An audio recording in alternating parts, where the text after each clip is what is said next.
Hello everyone, welcome to today's lecture. और आज की क्लास में हम पढ़ने वाले हैं unit 1 of forensic science UGC NET syllabus. तो यूजीसी नेट का सिलेबस जब आप देखोगे तो यूनिट 1 में आपको सबसे पहला टॉपिक दिखेगा फोरेंसिक साइंस की डेफिनेशन, फोरेंसिक साइंस की हिस्ट्री एंड डेवलपमेंट, उसका स्कोप, इथिक्स इन फोरेंसिक साइंस। तो ये फर्स्ट टॉपिक है आपकी फोरेंसिक साइंस के सिलेबस का। सो टोटल उन सभी बच्चों को मैं बता दूं जिन्होंने सिलेबस ढंग से नहीं देखा है, या फिर वो सारे बच्चे जो फर्स्ट टाइम यूजीसी नेट का एग्जाम देने वाले हैं।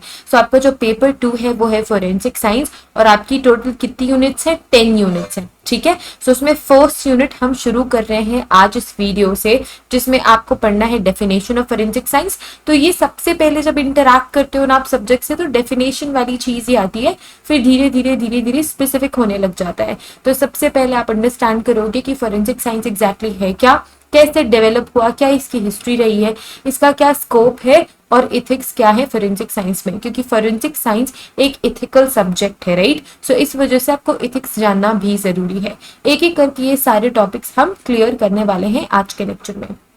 ओके, सो अब आप ये लेक्चर कंप्लीट कर लोगे तो आपके ये सारे कॉन्सेप्ट्स क्लियर हो जाएंगे। कौन कौन से कॉन्सेप्ट्स? डेफिनेशन वाला पोर्शन कंप्लीट हो जाएगा, हिस्ट्री वाला पोर्शन क्लियर हो जाएगा, कंप्लीट हो जाएगा, और डेवलपमेंट वाला पोर्शन कंप्लीट हो जाएगा। Okay, so let's start with the video. सबसे पहले समझेंगे डेफिनेशन ऑफ फोरेंसिक साइंस। तो डेफिनेशन ऑफ फोरेंसिक साइंस में हम सबसे पहले बुकिश डेफिनेशन देखेंगे एंड उसके बाद समझेंगे कि व्हाट डज दैट मीन, ठीक है। सो अगर मैं डिफाइन करना चाहूँ फोरेंसिक साइंस को, तो मैं किस तरीके से बोल सकती हूँ? I can say forensic science is the application. सबसे पहले वर्ड ही एप्लीकेशन आ गया, तो यहां से समझ जाओ दिस इज अप्लाइड साइंस, ठीक है। फोरेंसिक साइंस कैसा साइंस है? फोरेंसिक साइंस अप्लाइड साइंस है, राइट। ये कोर साइंसेस में नहीं आता। कोर साइंसेस की थ्योरी आप अप्लाई करते हो क्राइम सॉल्व करने के लिए, इस वजह से ये अप्लाइड साइंस की कैटेगरी में आता है। So it is the application, it is the application of science to criminal and civil laws. अब यहाँ पे दो चीजें और मेंशन होंगी, क्रिमिनल लॉ और सिविल लॉ। ये भी मैंने बहुत सारे लेक्चर्स में आप सभी को बताया हुआ है, बट फिर से हम वही शुरू से शुरू कर रहे हैं, वापस से बेसिक्स से हम शुरू कर रहे हैं। तो मैं वापस से बता देती हूँ, क्रिमिनल लॉ क्या होता है, सिविल लॉ क्या होता है। तो क्रिमिनल लॉ क्रिमिनल कोड से आप एसोसिएट कर लो, और सिविल लॉ आप सिविल कोड से एसोसिएट कर लो। सो क्रिमिनल लॉ वो लॉ है जिसमें वो सारी चीजें बताई गई है जो कि क्राइम से रिलेटेड है। क्राइम्स जो कि बहुत सीरियस टाइप ऑफ ऑफेंस होते हैं ना, जैसे कि किडनैपिंग हो गई, जैसे कि मर्डर हो गए, जैसे कि किसी को फिजिकल हार्म पहुंचाना हो गया, राइट, डकैती हो गई, ये सारे के सारे क्रिमिनल ऑफेंस की कैटेगरी में आते हैं। मतलब वैसे क्राइम्स जो कि सीरियस नेचर के हैं, जिसमें किसी का हार्म हो रहा है, फिजिकल हार्म हो रहा है, मेंटल हार्म हो रहा है, या फिर उसके प्रॉपर्टी का हार्म हो रहा है, ठीक है। सो प्रॉपर्टी के हार्म को हम सिविल में पढ़ लेंगे, ठीक है। प्रॉपर्टी को यहां से रिमूव कर दो। फिजिकल हार्म सबसे बड़ा हार्म है, तो ये क्रिमिनल केसेस में होता है, राइट, जैसे कि मर्डर, रेप, डकैती, किडनैपिंग, राइट। इस सब चीजों में हम इसको क्रिमिनल लॉ के अंदर कवर करते हैं। और इसकी जो हियरिंग है, अब आपको पता है जब कोई क्राइम होता है हम क्रिमिनल्स को पकड़ लेते हैं, या फिर जो सस्पेक्ट्स होते हैं। अच्छा, ये भी एक इंपॉर्टेंट बात है कि जब तक ये प्रूव नहीं हो गया है ना कि किसी ने क्राइम किया है, तब तक हम उसे क्रिमिनल नहीं बोल सकते। जब कोर्ट में प्रूव हो गया है कि हाँ XYZ पर्सन ने क्राइम किया है, जब ये प्रूव हो चुका है, तब आप उसको क्रिमिनल बोल सकते हो, नहीं तो आप क्रिमिनल नहीं बोल सकते, आप उसे सस्पेक्ट बोलोगे, क्योंकि हमें उस पर शक है। तो जब हम उन लोगों को पकड़ लेते हैं जिन पे शक है या जिनके खिलाफ एविडेंसेस मिले हैं, तो फिर कोर्ट में क्या होती है? सुनवाई होती है, हियरिंग होती है। तो ये जो हियरिंग होती है जो कि क्रिमिनल ऑफेंसेस को डील करती है, वो क्रिमिनल कोर्ट में होती है, ठीक है। ये दोनों कोर्ट ना अलग अलग होते हैं।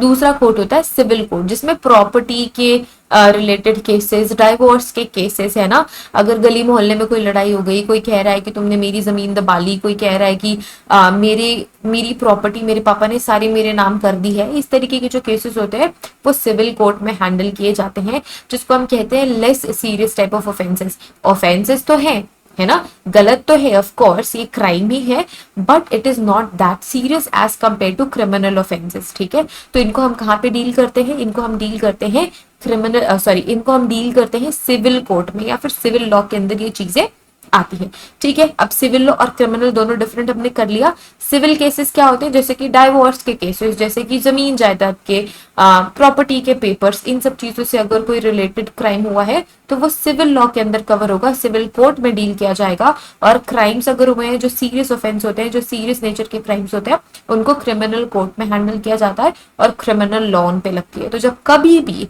हम साइंस अप्लाई करने हैं क्रिमिनल केसेस में या फिर सिविल केसेस में, तब हम उसे कहते हैं forensic science, which is enforced by the agency. अब ये एनफोर्स कौन कर रहा है? एजेंसी एनफोर्स कर रही है। अब वो एजेंसी कोई भी हो सकती है, वो सीबीआई भी हो सकती है, वो एनआईए भी हो सकती है, वो पुलिस फोर्स भी हो सकती है, राइट। तो ये एनफोर्स कर रही है इन अ क्रिमिनल जस्टिस सिस्टम। अब क्रिमिनल जस्टिस सिस्टम के भी मैंने बारे में बताया हुआ है। इसमें 3-4 चीजें इंपॉर्टेंट होती है। सबसे पहले तो कोर्ट इंपॉर्टेंट हो गया, ठीक है, इन्वेस्टिगेटिव एजेंसी इंपॉर्टेंट हो गई, और फिर फोरेंसिक साइंस भी इसका एक पिलर है जो कि एविडेंसेस कलेक्ट करने का काम करता है, एविडेंसेस को वेरीफाई करने का काम करता है, एग्जामिन करने का काम करता है, राइट। जब कभी भी क्रिमिनल जस्टिस सिस्टम से रिलेटेड जो एजेंसीज हैं, अब ये एजेंसीज क्या हो सकती है? पुलिस फोर्स हो गई, सीबीआई हो गई, एनआईए हो गई, या कोई भी इन्वेस्टिगेटिव बॉडी इन्फोर्स कर रही है ये साइंसेस, तब हम इसे कहते हैं फोरेंसिक साइंस। अब फिर से ये डेफिनेशन पढ़ो, अब आपको बिल्कुल क्लियर हो जाएगा। Forensic science is the application of science to criminal and civil law which is enforced by the agency in criminal justice system. Criminal justice system की एजेंसी से एनफोर्स कर रही है, तब हम उसे कहते हैं फोरेंसिक साइंस। बहुत ही सिंपल डेफिनेशन है और हमने इसको तो ब्रेक डाउन भी कर लिया। नेक्स्ट डेफिनेशन अगर हम देखें, it is application of scientific techniques. यहाँ पे भी एप्लीकेशन वर्ड आ गया। क्यों एप्लीकेशन वर्ड बार बार आ रहा है? क्योंकि ये अप्लाइड साइंस है, ठीक है। कई बार ऐसा क्वेश्चन आ चुका है, थोड़ा घुमा फिरा के भी क्वेश्चन आ जाता है कि ये किस तरीके का साइंस है, आई मीन फोरेंसिक साइंस किस तरीके का साइंस है। तो फोरेंसिक साइंस अप्लाइड साइंसेस की कैटेगरी में आता है और ये एक अप्लाइड साइंस है, ठीक है। सो फोरेंसिक साइंस में हम अप्लाई कर रहे हैं scientific techniques and methods in criminal justice system is forensic science. Again criminal justice system आ गया, मैंने ऑलरेडी बता दिया कि क्रिमिनल जस्टिस सिस्टम है क्या। वापस से लिख देती हूँ यहाँ पे, लेट्स से हम लिख देते हैं कोर्ट, हम लिख देते हैं इन्वेस्टिगेटिव बॉडी,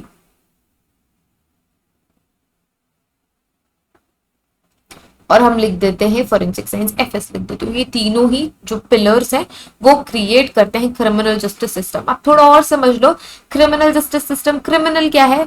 वो पर्सन जो क्राइम करता है। जस्टिस सिस्टम क्या है? जस्टिस सिस्टम हमारा क्या है? कोर्ट सजा देती है ना। फॉर एग्जाम्पल अगर मैंने मर्डर कर दिया तो कोर्ट मुझे सजा देगी ना। हो सकता है कि मुझे लाइफ टाइम इम्प्रिजनमेंट दे दे, या फिर हो सकता है कि मुझे फांसी की सजा दे दे, कैपिटल पनिशमेंट दे दे। तो ये जो सजा देने वाली चीज है वो जस्टिस सिस्टम का हिस्सा है ना। जस्टिस तो करना पड़ेगा, इंसाफ तो करना पड़ेगा। अगर मैंने कुछ गलत किया है तो मुझे उसका हर्जाना तो देना पड़ेगा, उस लॉस को फुलफिल तो करना पड़ेगा। तो ये क्या हो गया? ये हो गया जस्टिस सिस्टम। अब इसमें क्रिमिनल्स इन्वॉल्व है ना, तो हम इसे कहते हैं क्रिमिनल जस्टिस सिस्टम, ठीक है। 3 इंपॉर्टेंट पिलर्स है जो मैंने नोट डाउन यहाँ पे कर दिए। आपको भी अपने नोट्स में अंडरलाइन कर लेना है क्रिमिनल जस्टिस सिस्टम को, और ये 3 चीजें वहां पे लिख देनी है ताकि आपको ये याद रहे कि ये तीनों पिलर्स हैं क्रिमिनल जस्टिस सिस्टम के। तीनों में से एक भी अगर मिसिंग है तो आपका कंप्लीट नहीं हो पाएगा वो सिस्टम, राइट।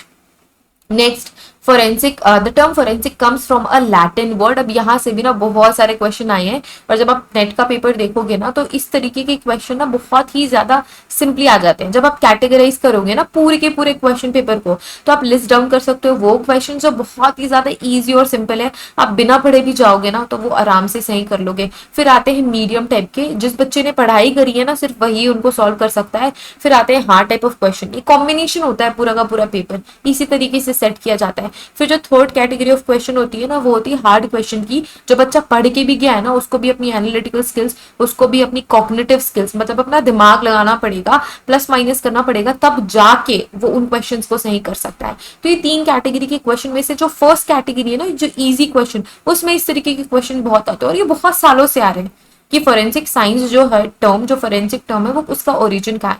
पर कभी कभी बच्चे ना ओवर एक्साइटमेंट या फिर उनको इतना ज्यादा इजी लगता है ना, ये उसे मिस ही कर देते हैं, और फिर वहां पे जाके कभी ग्रीक लगा के आ गए, कभी कोई दूसरा लगा के आ गए। तो ये लैटिन वर्ड से ओरिजिनेट हुआ है। कहाँ से ओरिजिनेट हुआ है? Latin word. अच्छा, ये जो वर्ड्स है ना जो ओरिजिनेट होते रहते हैं, आई मीन ओरिजिनेट हुए हैं ऑफ कोर्स, हम जो उनका ओरिजिन पढ़ते हैं वो मेजॉरिटी या तो ग्रीक वर्ड से ओरिजिनेट होता है तो लैटिन वर्ड से ओरिजिनेट होते हैं। तो बच्चे इन्हीं दोनों में कंफ्यूज हो जाते हैं कि ग्रीक ओरिजिन है या फिर लैटिन ओरिजिन है। तो आपकी जो फोरेंसिक साइंस जो टर्म है उसका जो फोरेंसिक वर्ड है उसका ओरिजिन है लैटिन, ठीक है। उसका नाम क्या है? फोरेंसिस। फोरेंसिस लैटिन वर्ड है जिससे ओरिजिनेट हुआ है फोरेंसिक, ठीक है। That means an open court और public, a place where people meet and exchange ideas. अच्छा, आपने कभी ना पुरानी मूवीज देखी होगी तो वहां पे आपने देखा होगा कि जब कभी कोई क्राइम हो रहा है किसी गांव में, तो उस गांव के जो बड़े बुजुर्ग हैं या फिर ऐसे लोग जो कि डिसीजंस लेते हैं, है ना, हो सकता है वो सरपंच हो सकता है वो और कोई पुराने लोग हो जो डिसीजंस मेकर होते हैं, जो डिसीजन मेकर्स होते हैं, उनको बिठाया जाता था और फिर ये बोला जाता था भाई कि इस आदमी ने ये क्राइम करा है जो कि बहुत ही गलत है, हमारे सोसाइटी के लिए गलत है, हमने कलेक्टिवली एक डिसीजन लिया है कि हमने इसको इस गांव से निकाल दिया, है ना, देश निकाला दे दिया, गांव निकाला दे दिया। पहले तो इसी तरीके के ही पनिशमेंट्स बहुत ज्यादा दिए जाते थे, एंड इसके पहले भी बहुत ब्रूटल पनिशमेंट्स होते थे, है ना, जब राजा महाराजा होते थे, अगर किसी ने बहुत सीरियस ऑफेंस करा है तो वहां पब्लिक के सामने ही सर काट देना या फिर फांसी चढ़ा देना या फिर इस तरीके के पनिशमेंट्स होते थे पहले भी, कारावास के अलावा भी। बट हम अगर थोड़ा इंटरमीडिएट वाले लेवल पे बात करें तब हम बात करते हैं कि लोग इकट्ठे एक ग्रुप में होते थे। अच्छा, जब मैं राजा महाराजा की भी बात कर रही हूँ ना, तो भी आपने देखा होगा जब माइथोलॉजिकल सीरियल्स देखते होगे तो एक बड़ा सा दरबार होता था, राजा बैठा है, साइड में बहुत सारे लोग बैठे हुए हैं जो अपने डिसीजंस या फिर अपने आइडियाज एक्सचेंज करेंगे। तो ये जो फोरेंसिस वर्ड है ना, जो फोरेंसिस वर्ड आ रहा है वो एक ओपन कोर्ट से आ रहा है, या फिर एक ऐसा प्लेस जहाँ पे बहुत सारे लोग बैठे होते थे, आइडियाज एक्सचेंज करते थे और वे डिसाइड करते थे कि भाई अब इसको पनिशमेंट क्या देनी है, इसने तो क्राइम कर लिया। तो वहां से ये वर्ड ओरिजिनेट हुआ है। The term forensic have its origin in Latin word forensis. Underline कर लो, ये भी आ सकता है लैटिन वर्ड है या नहीं है, या फिर लैटिन के कौन से वर्ड से आ रहा है, ये भी क्वेश्चन आ सकता है। The Latin word forensis relates to things that pertain to a forum. अच्छा, ये फोरम वर्ड भी इंपॉर्टेंट है, इसको भी अंडरलाइन कर लो, इसको भी अलग पेन से लिख लो, ब्लैक पेन से लिख लो, कैसे भी, जब आप शॉर्ट नोट्स बनाओ। अच्छा, जब आप किसी भी एग्जाम की प्रिपरेशन कर रहे हो ना, हैंड रिटन नोट्स बहुत मिराक्युलसली असर करते हैं। जब आप हैंड रिटन नोट्स बनाते हो, बिना हैंड रिटन नोट्स के ना आप ज्यादा इन्फॉर्मेशन रिटेन नहीं कर सकते। आजकल के बच्चे ना बहुत ज्यादा आलसी हो गए, वो लिखना ही नहीं चाहते। अगर मैं आपको बोलूंगी हैंड रिटन नोट्स बना लो, आपको लगेगा कि स्क्रीनशॉट कर लेते हैं, हैंड राइटिंग से हमारी हैंड राइटिंग भी खराब हो रही है, हैंड रिटन नोट्स कहाँ ही रखते रहेंगे, फोन में स्क्रीनशॉट रह जाएंगे, पीडीएफ कर लेते हैं। बट आप उसकी ना इंपॉर्टेंस को समझो। जब आप लिखते हो, जब आप हैंड रिटन नोट्स बनाते हो ना, तो आपकी मल्टीपल जो सेंसरी ऑर्गन्स होते हैं ना, वो इन्वॉल्व होते हैं उस पर्टिकुलर एक चीज में। इसी वजह से आप ना लॉन्गर पीरियड ऑफ टाइम के लिए उस चीज को याद करके रख सकते हो। जब आप कभी अपने पेरेंट्स से भी पूछोगे ना कि आप कैसे पढ़ाई करो, आई मीन मेरे पेरेंट्स मुझे ऐसे ही सिखाते थे कि अगर तुम्हें कुछ चीज याद नहीं हो रही है तो लिख लिख के पढ़ो, लिख लिख के पढ़ो। अब मैं ऐसा सोचती थी फालतू में क्यों मैं लिख लिख के पढ़ूं, पढ़ तो रही हूं ना, अगर याद होना होता तो हो जाता। बट अब इस चीज को समझो कि जो लिख के पढ़ने वाला कॉन्सेप्ट है ना, वो क्यों इंपॉर्टेंट है। या मैं आपको बोल रही हूँ अपने हैंड रिटन शॉर्ट नोट्स बना लो, ठीक है, की पॉइंटर्स बना लो, बट लिखो। जब आप लिखोगे तो आपके ना मल्टीपल सेंसरी ऑर्गन्स भी इन्वॉल्व हो रहे हैं, आप कंप्लीटली इन्वॉल्व रहोगे। लिखने से आपको ज्यादा रिटेन होगा इन्फॉर्मेशन, और कभी भूले भटके ना कुछ चीज याद भी कर रहे हो तो आपको याद आ जाएगी, अच्छा मैंने ये लिखा था, मैंने ऐसे लिखा था, मैंने वैसे लिखा था, मैंने अंडरलाइन भी किया था, मैंने पेन भी चेंज करा था, ब्लू से लिख रहा था पर ब्लैक में नहीं यूज करा। तो ये छोटी छोटी चीजें हैं जो कि बहुत बड़ा इम्पैक्ट क्रिएट करती है। तो आलस मत करो। अगर आपने सोच लिया है कि यूजीसी नेट क्लियर करोगे तो फिर 100% अपनी जो कैपेसिटी है उसको लगा दो पढ़ने में और लिखने में, है ना। सिर्फ पढ़ने पढ़ने की बात नहीं है, फिर कोई आपके लिए नहीं कर सकता, आपको खुद ही करनी पड़ेगी। सो लिख लो। तो ये फोरम वर्ड भी बहुत ज्यादा इंपॉर्टेंट है। जब कभी आप क्वेश्चंस देखोगे तो आपको ऐसे क्वेश्चंस भी मिलेंगे, फोरेंसिक साइंस परटेन्स टू और related to what, it is related to forum which in ancient Rome was a public place। ये जो मैंने बताया ना, फोरेंसिस मीन्स एन ओपन कोर्ट या फिर पब्लिक प्लेस। तो ये जो फोरम वर्ड है, ये फोरम एंशियंट रोम में रिलेट करता है। ये एक तरीके का पब्लिक प्लेस था where legal and judicial proceedings including trials and debates took place. तो जैसे अपने यहाँ राजा महाराजा होते थे, एंशियंट रोम में भी ऐसे ही फोरम्स होते थे जहां पे कुछ बुद्धिजीवी या फिर जहां पे कोई इंटेलिजेंट लोग इकट्ठे होते थे और अपने आइडियाज एक्सचेंज करते थे। लीगल और जुडिशियल प्रोसीडिंग्स ऐसे ही फोरम्स में, ऐसे ही प्लेसेस पे हुआ करती थी। तो वहां से भी ये वर्ड फोरम आ रहा है जो कि रिलेटेड है आपकी फोरेंसिस से। फोरेंसिस वर्ड जो लैटिन से आ रहा है। Over time the forensic evolve and refer to anything related to suitable to use for court of law and legal proceedings. धीरे धीरे धीरे धीरे जो फोरेंसिस वर्ड है फोरेंसिक हो गया और ये रिलेटेड था कोर्ट प्रोसीडिंग से या फिर लीगल प्रोसीडिंग से, क्लियरली, ठीक है। धीरे धीरे ओवर द टाइम चेंज होता है ना, और इंग्लिश वर्ड में भी ये फिर फोरेंसिक हो गया। Okay, so before moving further आप सभी को मैं बता दूं that we have online classes for UGC NET. So UGC NET की क्लासेस आपको अवेलेबल हो जाएगी हमारे एप्लीकेशन पे। हमारा जो एप्लीकेशन आप फोन में भी यूज कर सकते हो, आप लैपटॉप में भी यूज कर सकते हो। ये एप्लीकेशन आपको प्ले स्टोर पे भी मिल जाएगी और ऐप स्टोर पे भी मिल जाएगी, लिंक आपको डिस्क्रिप्शन में मिल जाएगी। जैसे ही आप एप्लीकेशन डाउनलोड करोगे, देखो यहाँ पे दिखेगा एक स्टोर का ऑप्शन। इस स्टोर के ऑप्शन पे क्लिक करते ही आपको बहुत सारे कोर्सेज दिखेंगे, अलग अलग एग्जाम के लिए, अलग अलग प्रिपरेशन के लिए। अगर आप फोरेंसिक साइंस की प्रिपरेशन कर रहे हैं तो आपको यहाँ पे फोरेंसिक साइंस की क्लासेस दिखेंगी, दैट इज ऑफ 2999, 2,999 का कोर्स है, जिसमें हर एक चीज इंक्लूडेड है, जिसमें पेपर 1 भी है। ऑफकोर्स पेपर 1 भी आ गया प्लस पेपर 2 भी आ गया। सो आपकी यूजीसी नेट की कंप्लीट प्रिपरेशन हो रही है। पेपर 1 में भी 10 यूनिट्स है, पेपर 2 में भी 10 यूनिट्स है। ये दोनों 10 यूनिट्स आपके कवर किए जाएंगे। That includes video lectures, live lectures, PDF notes. ये जो हमारे पीडीएफ नोट्स है ना, इसके अलावा आपको कुछ भी रेफर करने की जरूरत नहीं है। और बच्चे मुझसे पूछते हैं कि मैम कौन सी बुक हम रेफर करें, तो बुक रेफर करने के लिए मैं ये बोलूंगी कि वही स्टैंडर्ड बुक्स है, राइट। वही स्टैंडर्ड बुक्स सारे बच्चे रेफर करते हैं, बट वो स्टैंडर्ड बुक्स इनफ नहीं है अभी के नेट पैटर्न के लिए। तो आपको कई सारे ना साइंटिफिक पेपर जो पब्लिश होते रहते हैं अलग अलग साइंटिफिक प्लेटफॉर्म्स पे, वो भी रेफर करना पड़ेगा। तो इतना ज्यादा मेहनत आपको करना है, आप ऑफ कोर्स कर सकते हो। बट हमारा जो नोट्स है, जो हमारे कंपाइल्ड नोट्स है, उसमें बुक का भी कंटेंट है, उसमें ये साइंटिफिक पेपर्स का भी कंटेंट है, प्रीवियस ईयर भी हमने कस्टमाइज करके इसे बनाया हुआ है। तो आपको किसी भी तरीके की फर्दर बुक फिर रेफर करने की जरूरत नहीं है। अगर आप हमारे पीडीएफ नोट्स रेफर कर रहे हैं, then you do not need any other book, any other PDF, anything, ठीक है। यूनिट वाइज आपको मॉक टेस्ट मिल जाएंगे। यूनिट वाइज टेस्ट मतलब 10 यूनिट्स इधर, 10 यूनिट इधर, आपको एमसीक्यू पैटर्न के यूनिट वाइज एमसीक्यू टेस्ट मिल जाएंगे। और ये टेस्ट ना आपके बिल्कुल कंप्यूटर बेस्ड, जैसे आप यूजीसी नेट का एग्जाम जाके दोगे ना, वैसे ही आप अटेम्प्ट कर सकते हो। टाइमर साइड में चलता रहेगा, आपके क्वेश्चंस आ जाएंगे। सो आपके टाइम के साथ वो क्वेश्चंस प्रैक्टिस करने की आदत भी हो जाएगी। तो ये हमारे एप्लीकेशन में टेस्ट पोर्टल भी है, आप आराम से इसी ही फी के अंदर उसे यूज कर सकते हो, ठीक है। मॉक टेस्ट भी बिल्कुल आपको 100 क्वेश्चंस के मॉक टेस्ट मिलेंगे। आपके 50 क्वेश्चंस होते हैं पेपर 1 से, 100 क्वेश्चन होते हैं पेपर 2 से। सो 150 क्वेश्चन का फुल फ्लेज्ड यूजीसी नेट का मॉक टेस्ट आपको मिलेगा, एग्जैक्टली सीबीटी पेपर के टाइप, है ना। जो आप यूजीसी नेट का एग्जाम देते हो, आपको 3 घंटे मिल जाएंगे, टाइमर चल रहा रहेगा। सो आपको टाइम के अकॉर्डिंग, कई बच्चे ना यहीं पे भी परेशान होते हैं कि पेपर तो बहुत लेंदी था, हम कर लेते ये पेपर, हमारे क्वेश्चन छूट गए, हम ये क्वेश्चन अटेम्प्ट नहीं कर पाए, वो क्वेश्चन अटेम्प्ट नहीं कर पाए। तो ये प्रैक्टिस आता है टाइम के साथ, जो कि हमारे ऐप में टाइमर भी चल रहा है, तो आप उसको आराम से कवर कर सकते हो और अपने एग्जाम के आते तक कंप्लीट प्रिपरेशन कर सकते हैं। प्रीवियस 10 इयर्स के आपको सॉल्व क्वेश्चन पेपर मिल जाएंगे और हम वीडियो लेक्चर्स में भी वो डिस्कस करेंगे, है ना। प्रीवियस ईयर क्वेश्चन पेपर नहीं कि सब प्रीवियस ईयर क्वेश्चन पेपर आपने देख लिया, जो ऑप्शंस है उनसे भी बहुत सारे क्वेश्चंस बन सकते हैं।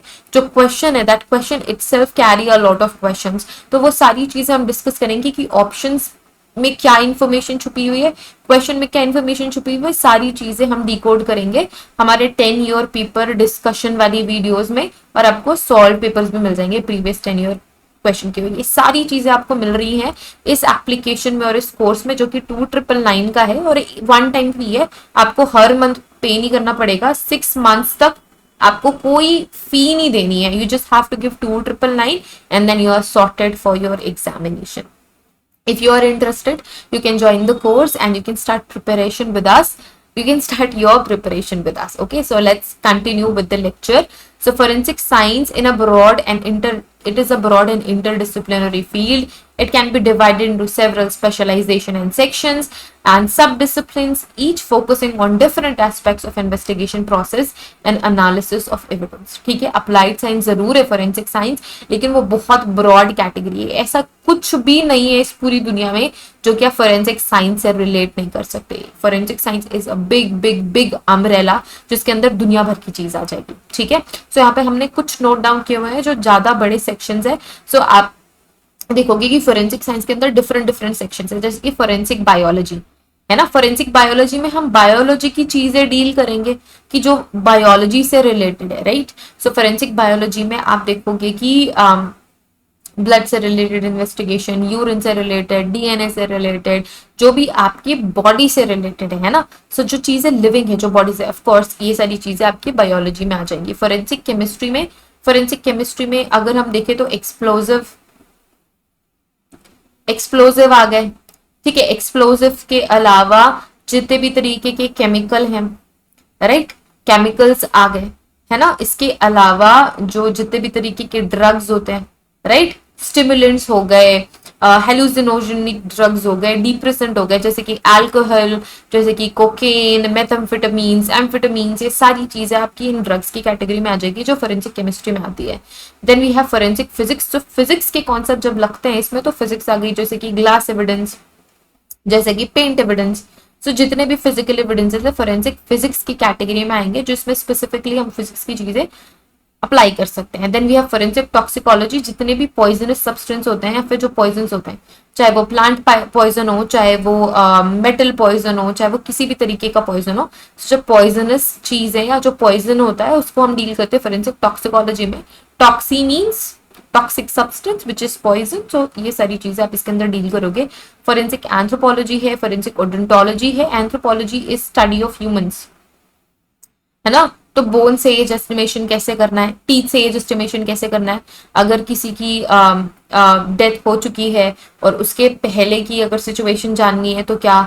तो कई बार क्या होता है, जब कभी भी पॉइजन भी यूज होता है तो जो लॉन्ग टर्म पॉइजन दे रहे हैं, जिसे हम कहते हैं स्लो पॉइजनिंग, है ना। जब हम बोलते हैं अक्यूट पॉइजनिंग, या फिर हम जिसे कहते हैं क्रोनिक पॉइजनिंग, या फिर हम जिसे कहते हैं क्रोनिक पॉइजनिंग, तो वो बोन्स पे भी डिपॉजिट होने लग जाती है। तो उससे आप मल्टीपल एनालिसिस कर सकते हो। तो वो ह्यूमन एनाटॉमी की बात अगर हम करें, सो वो एंथ्रोपोलॉजी के अंदर आ जाती है। Odontology specifically related to teeths, right. तो ये टीथ से रिलेटेड हो गया, टीथ से कैसे एज एस्टिमेशन करना है, बाइट मार्क से किसी की पर्सनल आइडेंटिफिकेशन करनी है तो कैसे करनी है, ये सारी चीजें ओडोंटोलॉजी में आ गई। एंटोमोलॉजी में आप इंसेक्ट्स के बारे में पढ़ते हो, जो कि हमें पोस्टमार्टम इंटरवल बताते हैं, है ना। टाइम ऑफ डेथ कितने घंटे पहले हुई, कितने दिन पहले हुई, कितने महीनों पहले हुई। सो ये सारी चीजें आप पीएमआई इन एंटोमोलॉजी के कॉन्सेप्ट से देखते हैं, इंसेक्ट्स के बेसिस पे देखते हैं, राइट।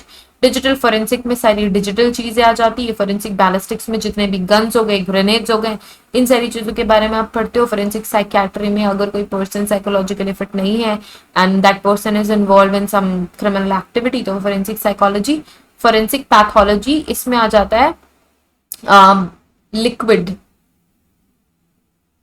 ह्यूमन लिक्विड, या फिर आप बोल सकते हो एक तरीके से सीरोलॉजी, है ना। तो ह्यूमन पैथोलॉजी में आ जाता है। फोरेंसिक डॉक्यूमेंट एग्जामिनेशन में हम क्वेश्चन डॉक्यूमेंट, है ना, जैसे कि जमीन जायदाद के पेपर हो गए, चेक किसी ने फ्रॉड कर लिया, राइट, इस तरीके किसी ने सिग्नेचर, किसी के जाली सिग्नेचर कर दिए, है ना, फॉर्ज कर दिए सिग्नेचर एंड ऑल दैट। तो ये सारी चीजें आपकी फोरेंसिक डॉक्यूमेंट एग्जामिनेशन की कैटेगरी में आती है, right. And then we have to start history and development of forensic science. तो ये वीडियो ऑलरेडी काफी बड़ी हो गई है, so I think I am going to skip this topic history and development. तो हमने डेफिनेशन वाला पोर्शन आज के लेक्चर में कंप्लीट कर लिया। So we are done with definition. In the next video we will cover the history, है ना, we will cover the history. तो इसमें भी दो कैटेगरी है कि एक ओवरऑल डेवलपमेंट कैसा हुआ और एक इंडिया में डेवलपमेंट कैसा हुआ, तो वो हम नेक्स्ट वीडियो में कवर करेंगे। By the way, thank you so much for watching this video. If you are interested to join our classes, you can join our classes available in application. If you have any question, query or doubt, you can comment it down below. या फिर आप हमसे directly भी contact कर सकते हैं WhatsApp support number के through. Now it's available, WhatsApp support number आपको डिस्क्रिप्शन में मिल जाएगा, वहां से इस नंबर को देख के आप हमें टेक्स्ट कर सकते हैं। अगर आपको कोई भी क्वेश्चन है, क्वेरी है रिलेटेड टू आवर कोर्स, या किसी भी तरीके का आपको अपना प्रॉब्लम सॉल्व करना है related to your UGC NET course in forensic science, so you can text us. Always welcome. Thank you so much. See you guys in the next video. Till then, take care. Bye.